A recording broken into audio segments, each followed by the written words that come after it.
ಸಬ್ಬತ್ ಶಾಲೆಯ ಪಾಠ 8ನೇ ಪಾಠಕ್ಕೆ ನಿಮ್ಮೆಲ್ಲರಿಗೂ ಸುಸ್ವಾಗತ. ಹಳೆ ಒಡಂಬಡಿಕೆಯ ಪ್ರವಾದನೆಗಳು ನೆರವೇರಲ್ಪಟ್ಟಿದೆ. ಈ ಹಳೆ ಒಡಂಬಡಿಕೆಯಿಂದ ನಿಮ್ಮ ನಂಬಿಕೆಯನ್ನು ದೃಢಪಡಿಸಿರಿ.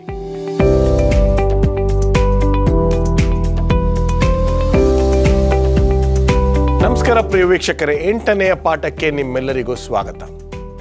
ಪಾಸ್ಟರ್ ಪ್ರಸನ್ನಕುಮಾರ್, ಪಾಸ್ಟರ್ ರಾಜದಾಸ್ ಅದ್ಭುತವಾಗಿ ಈ ಸಬ್ಬತ್ ಶಾಲೆಯ ಪಾಠಗಳನ್ನು ನಡೆಸ್ಕೊಡ್ತಾ ಇದ್ದಾರೆ. ಬನ್ನಿ ಅವ್ರನ್ನ ಸ್ವಾಗತ ಮಾಡಿ ಈ ದಿನದ ಪಾಠದಿಂದ ಅಮೂಲ್ಯವಾಗಿರ್ತಕ್ಕಂಥ ವಿಷಯಗಳನ್ನು ಕಲಿಯೋಣ.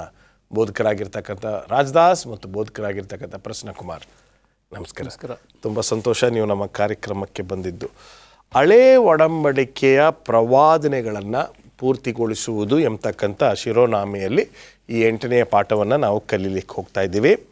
ಇದರ ಬಗ್ಗೆ ಇನ್ನೂ ನಾವು ಸ್ವಲ್ಪ ಆಳಕ್ಕೆ ಹೋಗೋಕ್ಕಿಂತ ಮುಂಚಿತವಾಗಿ ಯೋಹಾನ 5ನೇ ಅಧ್ಯಾಯ 36ನೇ ವಚನವನ್ನು ಓದಬೇಕು ಅಂತ ಕೇಳ್ಕೊಳ್ತೀನಿ. ಪಾಸ್ಟರ್ ರಾಜದಾಸ್. ನನಗಂತೂ ಯೋಹಾನನ ಸಾಕ್ಷಿಗಿಂತ ಹೆಚ್ಚಿನ ಸಾಕ್ಷಿ ಉಂಟು. ಹೇಗೆಂದರೆ ಪೂರೈಸುವುದಕ್ಕೆ ತಂದೆ ನನಗೆ ಕೊಟ್ಟಿರುವ ಕೆಲಸಗಳು, ಅಂದರೆ ನಾನು ಮಾಡುವ ಕೆಲಸಗಳೇ ತಂದೆಯು ನನ್ನನ್ನು ಕಳಿಸಿಕೊಟ್ಟನೆಂಬುದಾಗಿ ನನ್ನ ವಿಷಯದಲ್ಲಿ ಸಾಕ್ಷಿ ಕೊಡುತ್ತವೆ. ಯೋಹಾನನು ನೇರವಾಗಿ ಕೆಲವು ವಿಚಾರಗಳನ್ನು ಬರೆದಿದ್ದಾನೆ. ಫಾರ್ ಎಕ್ಸಾಂಪಲ್ 1ನೇ ಅಧ್ಯಾಯ 10ನೇ ವಚನದಲ್ಲಿ ನೇರವಾಗಿ ದೇವರ ಮೂಲಕ, ಯೇಸು ಸ್ವಾಮಿಯ ಮೂಲಕ ಅಂತ. ಸೊ ಈ ವಾರದಲ್ಲಿ ನಾವು ಕಲೀಲಿಕ್ಕಿರ್ತಕ್ಕಂಥ ಅಂಶವನ್ನು ಸ್ವಲ್ಪ ಕಿರು ಪರಿಚಯ ಮಾಡಿಕೊಡ್ಬೇಕು ಅಂತ ನಿಮ್ಮನ್ನು ಕೇಳ್ಕೊಳ್ತೀನಿ. ಯೇಸು ಕ್ರಿಸ್ತನ ಬಗ್ಗೆ ಈಗಾಗಲೇ ನಾವು ನೋಡಿದಂಥ ಹೊಸ ಒಡಂಬಡಿಕೆಯ ಸಾಕ್ಷಿಗಳನ್ನು ಗಮನದಲ್ಲಿಟ್ಟುಕೊಂಡಿದ್ದೇವೆ. ಆದರೆ ಆತನ ಬಗ್ಗೆ ಆದಿಯಿಂದಲೂ ಹಳೆ ಒಡಂಬಡಿಕೆಯ ಬರವಣಿಗೆಯಲ್ಲಿ ಆದಿಕಾಂಡದಿಂದ ಮಲಾಕಿ ಪುಸ್ತಕದವರೆಗೂ ಈ 39 ಹಳೆ ಒಡಂಬಡಿಕೆಯ ಪುಸ್ತಕದಲ್ಲೂ ಸಹ ಯೇಸು ಕ್ರಿಸ್ತನ ಬಗ್ಗೆ ಪ್ರಸ್ತಾಪವಾಗಿದೆ. ಯೇಸು ಕ್ರಿಸ್ತನಿಲ್ಲದೆ ಸತ್ಯವೇದ ಇರಲು ಸಾಧ್ಯವಿಲ್ಲ. ಕೆಲವು ನೆನೆಸ್ಕೊಳ್ಬೋದು ಯೇಸು ಕ್ರಿಸ್ತನು ಹೊಸ ಒಡಂಬಡಿಕೆಯಲ್ಲಿ ಮಾತ್ರ ಇದ್ದಾನೆ ಅಂತ. ಅದು ತಪ್ಪು. ಯೇಸು ಕ್ರಿಸ್ತನ ಒಂದು ಮಾಹಿತಿಯನ್ನು ನಾವು ಈಗಾಗಲೇ ಕಳೆದ ಪಾಠದಲ್ಲಿ ಕಲಿತ ಹಾಗೆ ಅಬ್ರಹಾಮನಿಗೆ ಮುಂಚೆ ನಾನಿದ್ದೇನು ಎಂಬುದನ್ನು ಅರ್ಥ ಮಾಡಿಕೊಳ್ಳುವಾಗ ಆತನ ಬಗ್ಗೆ ಅನೇಕ ವಚನಗಳು, ಅನೇಕ ವಾಕ್ಯಗಳು ಸಾಕ್ಷಿ ಕೊಡುತ್ತವೆ ಎಂಬುದರಲ್ಲಿ ಎರಡು ಮಾತಿಲ್ಲ. ಈಗ ಇಲ್ಲಿ ಅದ್ಭುತವಾಗಿರ್ತಕ್ಕಂಥ ಒಂದು ವಿಷಯವನ್ನು ನಾನು ನೋಡ್ತೇನೆ. ಎಲ್ಲೋ ಒಂದು ಕಡೆ ಈ ಮೆಸ್ಸಿಯ ಎಂಬತಕ್ಕಂಥ ಪದಗಳನ್ನು ನಾವು ಹಳೆ ಒಡಂಬಡಿಕೆಯಲ್ಲೂ ನೋಡ್ತೀವಿ, ಹೊಸ ಒಡಂಬಡಿಕೆಯಲ್ಲೂ ನೋಡ್ತೀವಿ. ಇದರ ಬಗ್ಗೆ ಇನ್ನೂ ನಾವು ನೋಡೋಣ. ಭಾನುವಾರದ ಪಾಠಕ್ಕೆ ನಾವು ಬರುವುದಾದರೆ ಅದ್ಭುತಗಳು, ದೇವರ ಕೆಲಸ ಕಾರ್ಯಗಳು, ಇದನ್ನು ಎಷ್ಟು ಅದ್ಭುತವಾಗಿ ಯೋಹಾನನು ಬರೆದಿದ್ದಾನೆ, ಇದನ್ನು ವಿವರಿಸಿ ಪಾಸ್ಟರ್ ರಾಜದಾಸ್. ಚಿಹ್ನೆಗಳು, ದೇವರ ಕಾರ್ಯಗಳು ಮತ್ತು ಅದ್ಭುತಗಳು ಇದೆಲ್ಲವೂ ಮಾಡೋದೇನಕ್ಕೆ ಅಂದರೆ ದೇವರನ್ನ ಮಹಿಮೆ ಪಡಿಸ್ಲಿಕ್ಕೋಸ್ಕರ. ಆತನು ಯೇಸುಸ್ವಾಮಿ ಕ್ರೆಡಿಟ್ ಅವ್ರಿಗೆ ಇಟ್ಕೊಳ್ಳಲಿಲ್ಲ. ಎಲ್ಲವೂ ನನ್ನ ತಂದೆ ನಾನು ಕಳಿಸಿದ್ದಾನೆ, ಆತನ ಕಾರ್ಯ ನಾನು ಮಾಡ್ತಾಯಿದ್ದೆ ಅಂತೇಳಿ ಸ್ವಾಮಿ ಉದ್ದೇಶ ಹೇಳ್ತಾ ಇದ್ದಾನೆ. ಅದನ್ನು ನಾವು ಓದ್ತೇವೆ. ಯೋಹಾನನ ಬರೆದ ಸುವಾರ್ತೆ 5ನೇ ಅಧ್ಯಾಯ 17ನೇ ವಚನದಲ್ಲಿ ಮೊದಲನೇದಾಗಿ ಓದೋಣ. ಅದಕ್ಕೆ ಯೇಸು, ನನ್ನ ತಂದೆಯು ಇಂದಿನವರೆಗೂ ಕೆಲಸ ಮಾಡುತ್ತಾನೆ, ನಾನು ಕೆಲಸ ಮಾಡುತ್ತೇನೆ. ವರ್ಕ್ಸ್ ಅಂತ ಹೇಳಿದ್ರೆ ಕೆಲಸ. ಸೊ ಸ್ವಾಮಿ ಯಾಕೆ ಕಾರ್ಯ ಮಾಡಿದ್ರೆ ನನ್ನ ತಂದೆ ಮಾಡ್ತಿದ್ದಾರೆ, ನಾನು ಮಾಡ್ತಾ ಇದ್ದೇನೆ. ಏನಕ್ಕೋಸ್ಕರ? ಆತನ ಮಹಿಮೆಗೋಸ್ಕರ.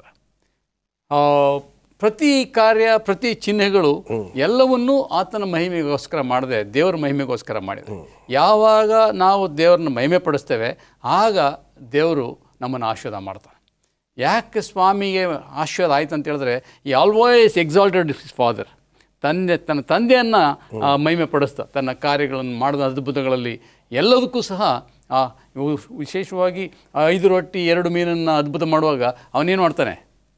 ತನ್ನ ಕೈಗಳು ಎತ್ತಿ ಪರಲೋಕ ತಂದೆಗೆ ಪ್ರಾರ್ಥನೆ ಮಾಡ್ತಾನೆ. ಆತನ ಸ್ವಂತ ಶಕ್ತಿಯಿಂದ ಮಾಡ್ಬೋದಿತ್ತು, ಆದರೆ ನಾನು ಮಾಡೋದೆಲ್ಲ ದೇವರ ತಂದೆಯ ಘನತೆಗಾಗಿ ಅಂತ. ಆತನ ಕಾರ್ಯಗಳು, ಚಿಹ್ನೆಗಳು, ಅದ್ಭುತಗಳು ಈ ಸತ್ತಂತ ಲಾಜರ್ನ ಎಬ್ಬಿಸ್ತದಷ್ಟೇ. ಆತನು ಮಾಡಿದ್ದು ಯಾರಿಗೋಸ್ಕರ? ನನ್ನ ತಂದೆಯ ನಾಮಕ್ಕೆ ಮಹಿಮೆ ಆಗಲಿ ಅಂತೇಳಿ. ತನ್ನಲ್ಲಿ ಯಾವುದೇ ಸ್ವಾರ್ಥತೆ ಇರಲಿಲ್ಲ, ನಿಸ್ವಾರ್ಥವಾಗಿ ಸೇವೆ ಮಾಡಿದ. ಅದನ್ನು ನಾವು ಓದ್ತೇವೆ. ಯೋಹಾನ 14ನೇ ಅಧ್ಯಾಯ 10-11ರಲ್ಲಿ ಸ್ವಾಮಿ ಭಾಳ ಸ್ಪಷ್ಟವಾಗಿ ಹೇಳ್ತಾನೆ. ಯೋಹಾನ 14ನೇ 10ನೇ ವಚನದಲ್ಲಿ, ನಾನು ತಂದೆಯಲ್ಲಿದ್ದೇನೆ, ತಂದೆಯು ನನ್ನಲ್ಲಿದ್ದಾನೆ ಎಂದು ನೀವು ನಂಬುವುದಿಲ್ಲವೋ?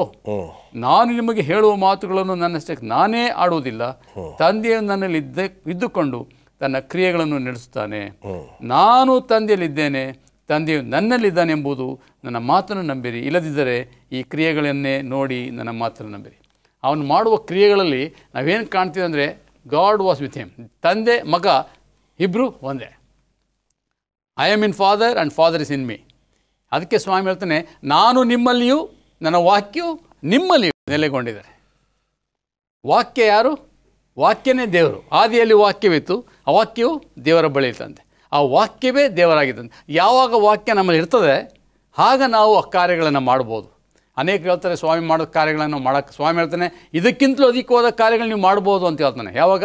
Only when the word of god is in us. ನಾವು ವಾಕ್ಯಕ್ಕೆ ಅನುಗುಣವಾಗಿ ನಡೆದರೆ, ತಂದೆಯ ಮಹಿಮೆಗಾಗಿ ಜೀವಿಸಿದ್ರೆ, ಈ ಕಾರ್ಯಗಳನ್ನು ಮಾಡಿ ದೇವರನ್ನ ನಾವು ಮಹಿಮೆ ಪಡಿಸ್ಬೋದು ಎಂಬುದಾಗಿ ಸ್ವಾಮಿ ಇದನ್ನು ಭಾಳ ಸ್ಪಷ್ಟವಾಗಿ ತಿಳಿಸ್ತಾ ಇದ್ದಾನೆ. ಇದ್ರ ಪ್ರಕಾರ ನಾವು ಜೀವಿಸಿದ್ರೆ ಈ ಕಾರ್ಯಗಳನ್ನು ಮಾಡಲಿಕ್ಕೆ, ಕೆಲವು ನೆನ್ನೆ ನಿಮ್ಮ ಸಭೆಯಲ್ಲಿ ಬಂದಾಗ ಒಬ್ರು ಹೇಳ್ತಿದ್ರು, ನಾವ್ಯಾಕೆ ಅದ್ಭುತ ಮಾಡೋಕ್ಕಾಗಲ್ಲ ಅಂತೇಳಿ. ಯಾಕೆ ಅದ್ಭುತ ಮಾಡೋಕ್ಕಾಗಲ್ಲ ಅಂತ ಹೇಳಿದ್ರೆ, ಆತನ ವಾಕ್ಯ ನಮ್ಮಲ್ಲಿ ನೆಲೆಗೊಂಡಿಲ್ಲ, ಅದಕ್ಕೆ ನಾವು ಕಾರ್ಯಗಳನ್ನು ಮಾಡಲಿಕ್ಕೆ ಆಗ್ತಿಲ್ಲ. ಯಾವಾಗ ಆತನ ವಾಕ್ಯ ನಮ್ಮಲ್ಲಿ ನೆಲೆಗೊಂಡಿರ್ತದೆ ಆಗ ನಾವು ಅದೇ ವಾಕ್ಯದ ಬಲದಿಂದ, ಸ್ವಾಮಿ ಲೋಕ ಸೃಷ್ಟಿ ಮಾಡ್ದ, ಸ್ವಾಮಿ ಸ್ವಸ್ಥ ಮಾಡ್ದ, ಸ್ವಾಮಿ ಅದ್ಭುತ ಮಾಡ್ದ, ಸತ್ತವ್ರನ್ನ ಎಬ್ಬಿಸ್ದ, ವಾಕ್ಯದ ಬಲದಿಂದ. ಆ ವಾಕ್ಯದ ಇನ್ನೂ ಬಲ ಇದೆ. ಆ ಕಾರ್ಯಗಳನ್ನು ಮಾಡಲಿಕ್ಕೆ ಇನ್ನೂ ಸ್ವಾಮಿ ಶಕ್ತನಾಗಿದ್ದಾನೆ. ಯಾವಾಗ ಆತನ ಮಹಿಮೆ ಪಡಿಸ್ತೆ ಆವಾಗ ಮಾತ್ರ. ಇನ್ನೊಂದು ವಿಷಯವನ್ನು ನಾನು ನೋಡ್ತೇನೆ, ಇದು ನನ್ನ ಒಂದು ದೃಷ್ಟಿಕೋನ. ಯೇಸು ಸ್ವಾಮಿ ದೇವರಿಗೆ ಮಹಿಮೆಯನ್ನು ಕೊಡ್ತಾನೆ. ನಾವು ಕೂಡ ಎಷ್ಟೋ ಸಂದರ್ಭಗಳಲ್ಲಿ, ನಾನು 25 ಬ್ಯಾಪ್ಟಿಸಮ್ ಕೊಟ್ಟಿದ್ದೀನಿ, ನಾನು ಒಂದು ಚರ್ಚ್ ಕಟ್ಟಿದ್ದೀನಿ, ನಾನು ಇದು ಮಾಡಿದ್ದೀನಿ, ನಾನು ಅದನ್ನು ಮಾಡಿದ್ದೀನಿ ಅನ್ನೋ ರೀತಿಯಲ್ಲಿ ಎಷ್ಟೋ ಸಂದರ್ಭಗಳಲ್ಲಿ ನಾವು ಹೇಳ್ಕೊತೀವಿ ಪಾಸ್ಟರ್ ಪ್ರಸನ್ನ. ಆ ರೀತಿಯಾಗಿರ್ತಕ್ಕಂಥ ಒಂದು ಬಲಹೀನತೆಯಲ್ಲಿ ಮುಳುಗಿರ್ತಕ್ಕಂಥ ಎಷ್ಟೋ ಜನರಿದ್ದಾರೆ. We like that when we say ನಾನು ನಾನು ನಾನು ಅಂತ. ಅಂಥವ್ರಿಗೆ ಈ ಒಂದು ಘಟನೆಯಿಂದ, ಯೇಸು ಸ್ವಾಮಿಯಿಂದ ನಾವು ಹೇಳ್ತಕ್ಕಂಥ ಪಾಠ ಏನು? ಈಗ ಯೋಹಾನ್ ಬರೆದ ಸುವಾರ್ತೆ 10ನೇ ಅಧ್ಯಾಯ 24-25ರಲ್ಲಿ ಧಾರ್ಮಿಕ ನಾಯಕರುಗಳು ಯೇಸು ಸ್ವಾಮಿಯನ್ನ ಕೇಳ್ತಾರೆ, ನಮ್ಮನ್ನ ಯಾಕೆ ಇನ್ನೂ ಸಂದೇಹದಲ್ಲಿ ಇಡ್ತಾ ಇದೆಯಾ? ನೀನು ಒಂದು ವೇಳೆ ಕ್ರಿಸ್ತನಾಗಿದ್ರೆ ತಿಳಿಸು ನಮಗೆ, ನಾವು ಅಂಗೀಕಾರ ಮಾಡ್ತೇವೆ. ಸ್ವಾಮಿ ಹೇಳ್ತಾನೆ, ನಾನು ಹೇಳಿದ್ದೇನೆ, ನೀವು ನಂಬುತ್ತಾ ಇಲ್ಲ. ಯಾಕೆಂದ್ರೆ ನಾನು ನನ್ನ ತಂದೆಯ ಕ್ರಿಯೆಗಳನ್ನು ಮಾಡಲು ಬಂದಿದ್ದೇನೆ. ನನ್ನ ಕ್ರಿಯೆಗಳೇ ಸಾಕ್ಷಿ. ನಾನು ನಿಮ್ಗೆ ಹೇಳಬೇಕಾಗಿಲ್ಲ. ಅನೇಕ ಸಾರಿ ನಾವು ಹೇಳಿ ಜನಗಳು ನಂಬಬೇಕಾಗಿಲ್ಲ. ಆದರೆ ನಮ್ಮ ಕ್ರಿಯೆಗಳು, ನಾವು ನಿಜವಾದ ಕ್ರೈಸ್ತರ ಅಥವಾ ದೇವರ ಮಕ್ಕಳ ಎಂಬುದು ನಮ್ಮ ಕ್ರಿಯೆಗಳಿಂದ ತೋರಿಸಲ್ಪಡ್ತದೆ. ಅದನ್ನೇ ತಾನೇ ಸ್ವಾಮಿ ಮಾಡತಕ್ಕಂಥದ್ದು. ತನ್ನೆಲ್ಲಾ ಕೃತ್ಯಗಳಿಂದ ಜನರು ನಂಬಬೇಕು ಎಂಬುದಾಗಿ ಸ್ವಾಮಿ ಅಂದುಕೊಂಡನು. ವಂಡರ್ಫುಲ್. ಒಂದು ಸಣ್ಣ ವಿರಾಮಕ್ಕೆ ಸಮಯವಾಗಿದೆ. ಒಂದು ಸಣ್ಣ ವಿರಾಮದ ನಂತರ ನಮ್ಮ ಚರ್ಚೆ ಮುಂದುವರುತ್ತೆ. ದಯವಿಟ್ಟು ಎಲ್ಲೂ ಹೋಗಬೇಡಿ.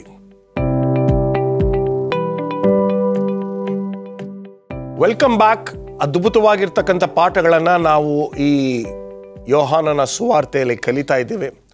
ನಿಮ್ಮ ಸತ್ಯವೇದಗಳನ್ನು ತೆರೆದಿದ್ದೀರಾ ಮತ್ತು ನಿಮ್ಮ ಸಬ್ಬತ್ ಶಾಲೆ ಪಾಠವನ್ನು ತೆರೆದಿದ್ದೀರಾ ಎಂಬತಕ್ಕಂಥ ನಂಬಿಕೆ ನಮ್ಮದಾಗಿದೆ.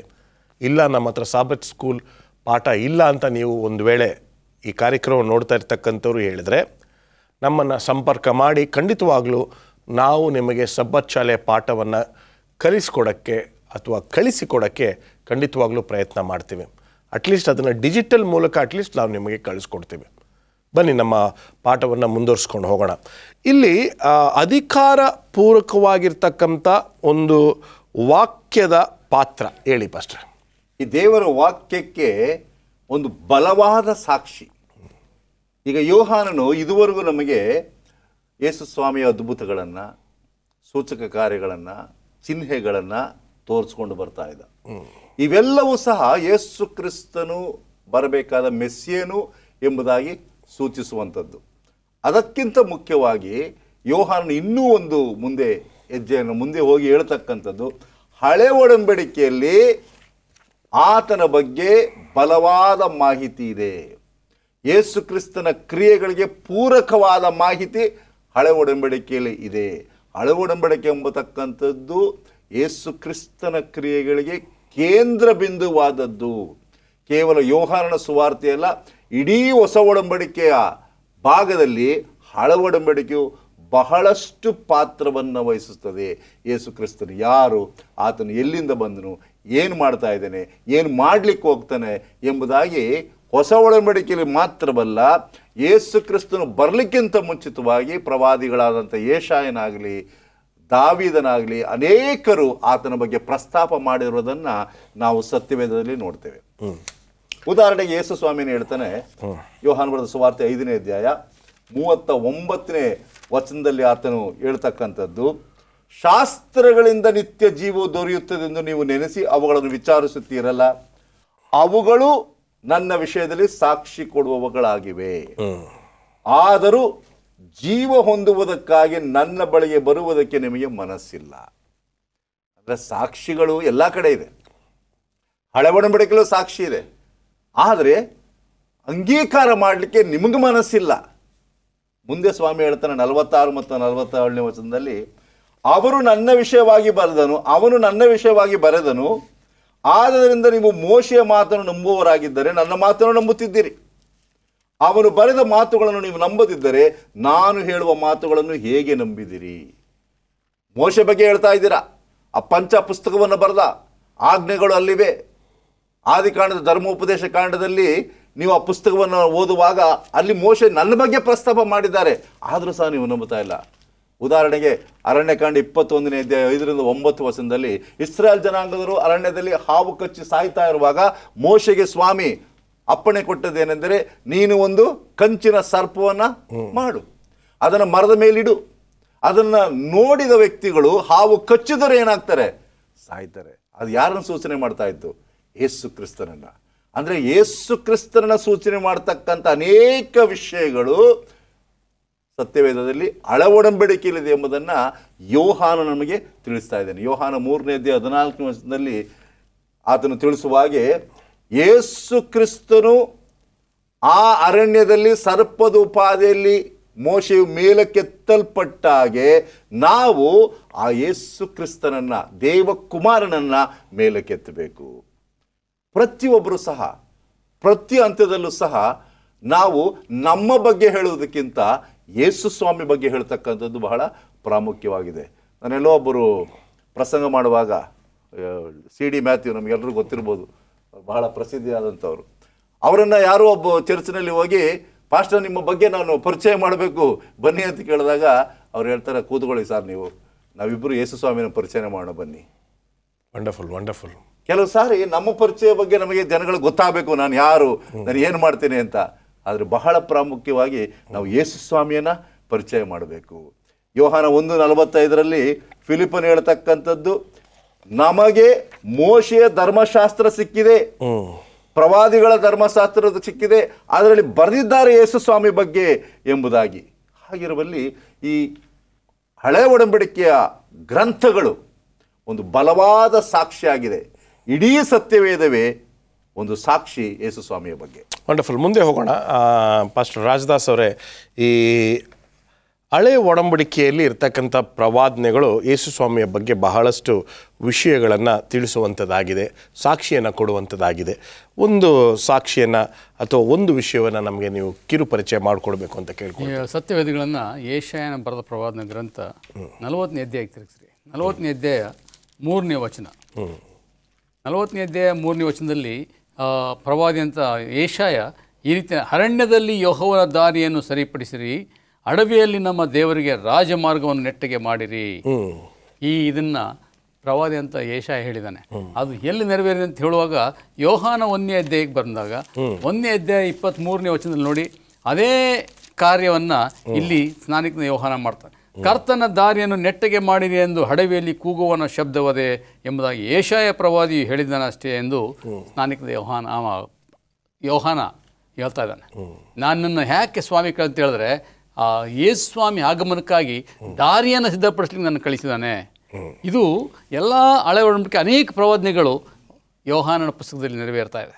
ವಂಡರ್ಫುಲ್. ಎಷ್ಟು ಸತ್ಯ ದೇವರ ವಾಕ್ಯ ಹೇಳದ್ದು ನೆರವೇರಿದೆ, ಪ್ರವಾದಿಸಲ್ಪಟ್ಟದ್ದು ನೆರವೇರಿದೆ ಅನ್ನೋದಕ್ಕೆ ಯೋಹಾನನ ಪುಸ್ತಕನೇ ಸಾಕ್ಷಿಯಾಗಿದೆ. ಪಾಸ್ಟರ್ ಪ್ರಸನ್ನ ಅವರೇ, ಈ 44 ಲೇಖಕರು, 66 ಪುಸ್ತಕವನ್ನು ಬರೆದಿರ್ತಕ್ಕಂಥ 44 ಲೇಖಕರುಗಳು 1600 ವರ್ಷಗಳ ಅವಧಿಯಲ್ಲಿ ಎಷ್ಟೋ ಜನರು ಒಬ್ಬರೊಬ್ಬರನ್ನ ಭೇಟಿನೇ ಆಗಿಲ್ಲ, ಆದರೆ ತಿರುಳು ಮಾತ್ರ ಆದಿಕಾಂಡದಿಂದ ಪ್ರಕಟಣೆವರೆಗೂ ಒಂದೇ ಆಗಿದೆ. ಏನಂತೀರ? ಇದೇ ಒಂದು ಅದ್ಭುತ ಎಂಬತಕ್ಕಂಥದ್ದು. ದೇವರ ವಾಕ್ಯವೇ ನಮ್ಮ ಕೈಯಲ್ಲಿ ಸಿಕ್ಕಿದೆಯಲ್ಲ, ಅದು ಒಂದು ಅದ್ಭುತ. ದೇವರ ವಾಕ್ಯದ ವಿಷಯಗಳು ಎಷ್ಟು ಸಮಂಜಸವಾಗಿದೆ, ಅದನ್ನು ಪ್ರಸ್ತಾಪ ಮಾಡಲಿಕ್ಕೂ ನಮಗೆ ಒಂದ್ಸಾರಿ ಆಗಿಲ್ಲ. ಇಲ್ಲ, ನಾವು ನೋಡೋತರಾಗಿದ್ದೇವೆ. ಯೋಹಾನ್ ಮಾತ್ರವಲ್ಲ, ಪೇತ್ರನು ಮಾತ್ರವಲ್ಲ, ಪೌಲನು ಮಾತ್ರವಲ್ಲ, ಮತ್ತಾಯ, ಮಾರ್ಕ, ಲೂಕ, ಹೊಸ ಒಡಂಬಡಿಕೆ ಅನೇಕ ಬರಹಗಾರರು ಇವರೆಲ್ಲರೂ ಸಹ ಬದಿರ್ತಕ್ಕಂಥದ್ದು ಪವಿತ್ರಾತ್ಮನ ಪ್ರೇರೇಪಣೆಯಿಂದ. ಇಲ್ಲಿ ವ್ಯತ್ಯಾಸ ನೋಡೋಲ್ಲ, ಹೋಲಿಕೆಯನ್ನು ನೋಡ್ತೇವೆ, ಹೊಂದಾಣಿಕೆ ನೋಡ್ತೇವೆ. ಒಬ್ಬರೊಬ್ಬರು ಓವರ್ಲ್ಯಾಪಿಂಗ್ ಅಂತಾರಲ್ಲ, ಅದಿರೋದಿಲ್ಲ. ಇಲ್ಲಿ ಎಲ್ಲವನ್ನ ಸರಿ ಸಮಾನ ರೀತಿ ನಾವು ನೋಡುವಂತರಾಗಿದ್ದೇವೆ. ಯೇಸು ಸ್ವಾಮಿಯ ಮರಣದ ಬಗ್ಗೆ ತಿಳಿಸುವಂತದ್ದಾಗಿದೆ, ಯೇಸು ಸ್ವಾಮಿಯ ಪುನರುತ್ಥಾನದ ಬಗ್ಗೆ ತಿಳಿಸುವಂತದ್ದಾಗಿದೆ, ಯೇಸು ಸ್ವಾಮಿಯ ಶಿಲುಬೆ ಮೇಲೆ ಹೇಗೆ ಸತ್ತನು ಎಂಬುದಾಗಿ ತಿಳಿಸುವಂತದ್ದಾಗಿದೆ. ಹಾಗಿರುವಲ್ಲಿ ಯೇಸು ಸ್ವಾಮಿಯ ಬಗ್ಗೆ ಹಳ ಒಡಂಬಡಿಕೆಯು ಹೊಸ ಒಡಂಬಡಿಕೆಯು ಎಲ್ಲ ಕಾರ್ಯಗಳು ಆತನ ಬಗ್ಗೆ ಪ್ರಸ್ತಾಪ ಮಾಡುತ್ತೆ ಎಂಬುದಕ್ಕೆ ಎರಡು ಮಾತಿಲ್ಲ. ಒಂದು ಸಣ್ಣ ವಿರಾಮವನ್ನು ತೆಗೆದುಕೊಂಡು ಎರಡನೇ ಭಾಗವನ್ನು ಇದೇ ವಿಚಾರದಲ್ಲಿ ನಾವು ಚರ್ಚೆ ಮಾಡೋಣ. ಈಗ ಒಂದು ಸಣ್ಣ ವಿರಾಮಕ್ಕೆ ಸಮಯಾಗಿದೆ. ಒಂದು ಸಣ್ಣ ವಿರಾಮ.